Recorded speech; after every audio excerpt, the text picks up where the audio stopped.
Salut tout le monde, bienvenue sur la chaîne de l'Alpha, moi c'est Camille et aujourd'hui on se retrouve pour une nouvelle vidéo. Je vais un peu vous donner tous mes conseils sur Singapour, l'emménagement, comment trouver un logement, bref, tout ce qu'il vous faut. En fait, j'ai eu des petits messages de 1A, de l'essai, qui m'ont envoyé des messages en mode comment je fais pour le logement, tu l'as trouvé où, tu peux me donner le numéro de ta logeuse, enfin bref. Et je me suis dit que j'allais vous répondre, donc dans cette vidéo, je vais essayer de la faire la plus complète possible, donc elle sera peut-être un peu longue, mais c'est parce que j'ai beaucoup de choses à vous dire. Donc, on va commencer. Comment trouver son appartement? Alors déjà, l'appartement, moi je partais en septembre et je m'y suis prise, je crois que j'avais trouvé mon appartement genre en juin ou même mai. En fait j'ai commencé à faire mes recherches en mai et j'ai dû contacter mais vraiment une quinzaine de logeurs. Et tous ils me disaient non parce que en fait à Singapour la norme c'est de louer pendant 6 mois et c'est que très récemment qu'ils autorisent à louer pour 3 mois donc moi c'était pour une durée de 4 mois donc j'étais pile entre les deux. J'ai recherché sur ces différents sites et à chaque fois je leur envoyais le même message que je vous mettrai ici et en description. En fait c'était un message un peu qui permettait d'aguicher les landlords, de les convaincre de te louer que 4 mois même si d'habitude ils louent 6 mois voire en général 1 an. S'ils nous louent à nous c'est les portes de la gloire quoi. C'est un peu comme ça que je le vendais. Il y a plusieurs landlords qui quand je leur ai envoyé du coup mon petit message j'étais en mode je vais réfléchir et je reviens vous voir. Et au final, j'ai trouvé mon appartement sur Apartesec. Donc je sais pas si vous êtes au courant mais c'est un groupe sur lequel on poste chacun tous nos appartements, donc que ce soit Paris, Rabat, Singapour. Donc pour ceux qui sont à l'essai, je vous conseille chaudement d'aller là-bas parce que du coup tout le monde largue ses apparts comme ça. Ensuite le troisième point, pour un appart aussi, je me suis mise sur beaucoup de conversations Facebook. Donc il y a Singafrogs et ensuite je vous les mettrai juste toutes là et je vous mettrai aussi les liens en description. En général les gens déboursaient 1200 $ singapouriens mais perdez pas espoir, tout le monde en trouve un. Prochain chapitre, quand prendre son vol. Alors moi j'ai une application qui s'appelle Hopper et sur laquelle je book tous mes avions. En fait elle est juste tellement pratique. Donc dès que j'ai su que j'allais à Singapour, j'ai rentré mes dates de départ et de retour. Donc pour moi ma rentrée elle était le 14 septembre et la fin c'était le 20 décembre, 22 décembre, quelque chose comme ça. Donc si vous savez pas vos dates de rentrée, je pense que ça sera autour de ces dates-là. Et donc du coup, j'avais dit à l'application, ok, moi je dois y aller le 14 septembre et je dois rentrer le 22 décembre. Et en fait, chaque jour ou chaque semaine, elle va m'envoyer un petit message et elle va me dire, bon là les prix ils sont à 500 € aller-retour, mais on a déjà vu plus bas, donc on te conseille d'attendre.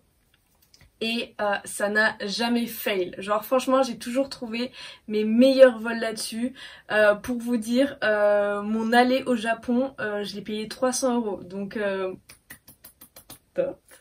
Donc du coup je vous la recommande chaudement. Et ensuite moi la seule erreur que j'ai fait, enfin à laquelle je pouvais rien faire, c'était que j'ai pas booké l'aller et le retour en même temps, tout simplement parce qu'en fait mon aller était de Tokyo à Singapour et le retour était du coup de Singapour à Marseille, donc je pouvais pas les booker ensemble. Mais vraiment, vous voulez faire des économies, bookez les deux ensemble et je crois que ça va vous revenir à 600-800 € pour les deux. Tandis que moi mon retour je l'ai payé 800 € quoi, tout seul, donc j'étais un peu toutes ces économies pour rien. Bref, donc ça c'était pour les vols. Les transports en commun à Singapour, comment ça fonctionne? Bah c'est très simple. Tu as une petite carte de transport en commun que tu recharges tout le temps. Et mais la délivrance, là-bas il y a une application qui s'appelle Grab, enfin bref c'est des taxis, il y a aussi Uber, tout ce que vous voulez. Mais moi j'utilisais Grab parce que c'est vraiment le moins cher. Mais c'est à des prix mais dérisoires les gars. Pour vous faire comprendre, j'allais à toutes mes soirées et je revenais de toutes mes soirées en taxi. C'est un truc à Paris, tu fais jamais ça, hein, parce que tu claques 1000 balles en une soirée, donc clairement tu le fais pas. Par exemple, pour rentrer, si je rentrais dans une heure où beaucoup de gens rentraient, bon, je sais pas, ça dépendait des soirées, mais bon bref, 2 heures, 4 heures, c'était assez cher quoi, et j'en avais que pour 12 euros. Il y en a tout le temps à toutes les heures. Donc franchement, téléchargez Grab. Ah, et d'autres applications que je vous conseille de télécharger. Donc il y en a une qui te permet de te connecter à la Wi-Fi dans toutes les stations de métro, de train, de bus, bon, bref, tout. Et ça, c'est vraiment hyper bien si vous arrivez à la faire marcher. Moi, ça marchait sur mon téléphone. J'avais 2 amis chez qui ça marchait pas trop, mais attention, il y a plein de réglages à faire, donc suivez bien le tuto de l'application. Et ensuite, deuxième application, c'est l'application sur le taux de particules fines qu'il y a dans l'air. Singapour est malheureusement une ville très polluée, particulièrement pendant le S3, parce qu'en fait c'est toutes les périodes où ils brûlent l'huile de palme pour notre Nutella. Et donc du coup en fait on reçoit toute la pollution et des fois c'est très étouffant. Et c'est pour ça que je vous conseille de regarder la journée, parce que moi ce que je faisais le matin je regardais et ensuite si je voyais que il y aurait beaucoup de pollution le soir ou quelque chose comme ça, bah, je prenais avec moi un masque. D'ailleurs exactement les mêmes masques dont on a besoin en ce moment pour le Covid-19. Donc moi le mien il vient de Singapour. Tout le monde me demande mais où as-tu ce masque Camille? Donne-le aux aides-soignants. Alors non, parce que je m'en suis déjà servi à Singapour. Et donc ouais du coup ils vendent des masques comme ça. Et en plus c'est vraiment genre mais pas cher.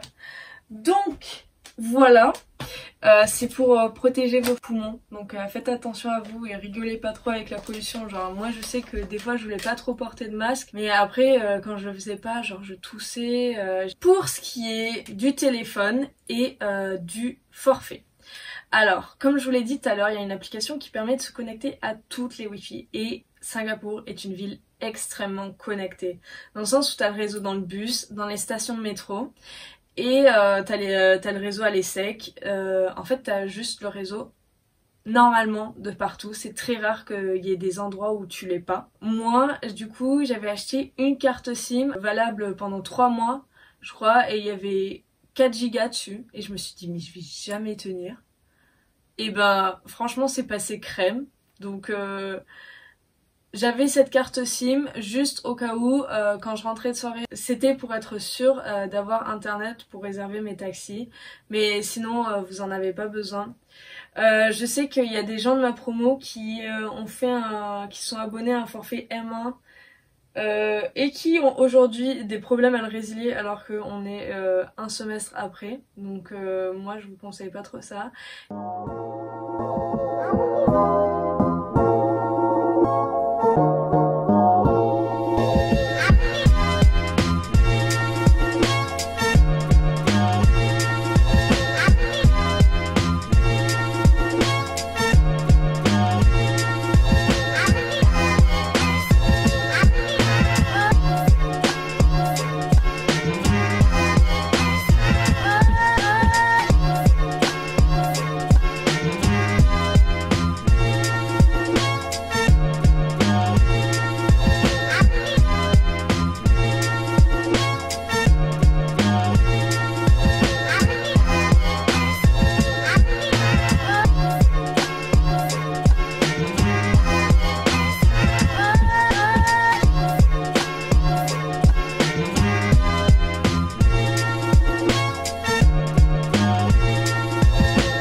Bon bah on va continuer sur la Thaïlande. Ici sont toutes les destinations auxquelles vous pouvez aller. Vous avez vraiment tout à portée de main et je vous conseille mais chaudement de faire vos meilleurs voyages. Genre Bintan, j'avais des potes, ils y allaient en week-end. Voilà. Et ensuite bon malheureusement ouais, soit t'as que une semaine de vacances. Donc moi ce que je vous conseille c'est d'arriver en avance à Singapour et de repartir un peu plus tard. Avant moi j'étais au Japon Donc du coup, pour ce qui est de voyage autour de Singapour, j'ai que testé la Thaïlande et je vais bientôt sortir le vlog là-dessus. Donc abonnez-vous si vous voulez être au courant de mon vlog. Ensuite, donc moi ce que j'ai fait c'est bien sûr le Botanic Garden, bref il y a plein de trucs. Genre là je les ai pas en tête, c'est pour ça que je vous dis, ça c'est mon joker. Genre Camille qui édite trouve toutes les informations. Ensuite, les bons restos, j'en ai quelques-uns, pareil, j'ai pas les noms en tête. Ah si, le best, genre franchement, mais allez au moins une fois bruncher là-bas, Nassim Bakery Hill, genre. C'est un peu un truc de riche, hein. Des fois on venait, il y avait des Ferrari garés, on était en mode bon, clairement on n'a pas le même niveau, c'est pas grave. C'est bon. Donc je vous conseille vraiment d'y aller. Et aussi, ah oui, un dernier truc, les food courts. On va en profiter pour faire un petit cachet, parenthèse, alimentation, donc comment je me nourrissais là-bas. Donc en fait, moi ce que je faisais, c'est que je me faisais à manger tous les jours et je mangeais à la cantine de l'ESSEC. Pas forcément le plus cher. Et en plus, la cantine à l'ESSEC, mais genre, elle est délicieuse. T'as un repas, mais vraiment t'es calé pour l'après-midi. Donc si vous voulez pas vous prendre la tête au début, vraiment je vous conseille ça. Et sinon il y avait les food courts. Donc les food courts, moi au début j'y allais pas en fait. Parce que je me faisais à manger et je mangeais à l'ESSEC. Et les derniers mois c'était la période d'examen. Et la flemme de faire à manger était mais genre de plus en plus intense. Grab food c'était quand même cher. Et donc du coup, j'ai commencé à juste aller au food court en bas de mon immeuble. Et franchement, mais c'était tellement bon. J'ai un peu regretté de m'y être mise aussi tard. Mais je vous conseille vraiment d'aller manger dans des food courts, genre c'est trop cool. Le chicken rice, genre c'est vraiment c'est genre le symbole de Singapour, mais c'est tellement bon. Ils cuisent leur poulet, mais d'une manière. Genre franchement, je mange mon poulet sec et je suis un peu en mode bon. À Singapour, c'était mieux. En plus, tu mangeais mais pour tellement pas cher. Franchement, je suis revenue à Cergy. Pour bien manger, il faut que tu dépenses au moins 10 balles. Là-bas, pour 5 euros, tu mangeais comme un roi. Genre, franchement, ça me fout la haine, les gars. Genre, mangez pour moi à Singapour, s'il vous plaît. Envoyez-moi vos photos de food court. Ça, je suis nostalgique. Et ensuite, pour tous mes petits 2A, enfin 1A, 2A en devenir, je vous ferai bien évidemment ma vidéo survivre en deuxième année à l'ESSEC, dans laquelle je vous fournirai toutes mes fiches, donc qui inclut celle de Singapour, et tous mes conseils pour survivre aux différents professeurs. Si vous avez d'autres questions, n'hésitez pas à me DM sur Instagram, donc mon nom c'est alpha.kmi, KMI, et franchement, éclatez-vous à Singapour. Genre peut-être qu'au début vous allez être un peu dépaysé et tout, mais juste vivez l'expérience à fond. Genre allez, sortez en boîte, allez au beer garden. Ah oui, ça c'est un truc, mais les cocktails en boîte ils sont genre tellement pas chers. Genre je pense que un verre de vodka avec n'importe quoi c'était genre 7 euros. En France c'est tellement plus cher. Donc genre franchement, je regrette mais tellement Singapour. Enfin, je regrette pas. Je suis nostalgique de Singapour parce que je regrette pas d'y être allée. Et aussi, ah oui, bon, pour la question alcool, je pense que vous vous posez la question. La technique, c'est d'acheter à la sortie de l'aéroport. Donc en gros, je suis arrivée, j'ai récupéré ma valise, je suis allée dans la boutique, j'ai pris la plus grosse vodka qu'il y avait. Et je l'ai acheté. Donc franchement, quand vous arrivez à Singapour, achetez de l'alcool. Et aussi, dès que vous partez en voyage à Bintan et tout, en revenant, bah, prenez toujours de l'alcool. C'est comme ça que tu t'en sors le moins cher pour acheter de l'alcool. Et sinon, les bars free flow. Donc le concept, c'est de payer, je crois, 20 ou 25 dollars.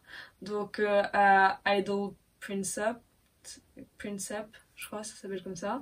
Tu vas là-bas, tu payes 25 dollars et t'as illimité d'alcool. Faites attention, vous n'avez pas le droit de vomir par terre. Moi j'allais en soirée toujours avec un sac plastique dans mon sac, d'ailleurs heureusement que j'avais ça parce que sinon genre... Voilà, ça aurait été pas très propre à voir. Et ouais bah franchement éclatez-vous les gars, si vous voulez voir un peu qu'est-ce que ça donne, je vous mets mon vlog de Singapour ici. Et gros bisous à tous, on se voit pour une prochaine vidéo.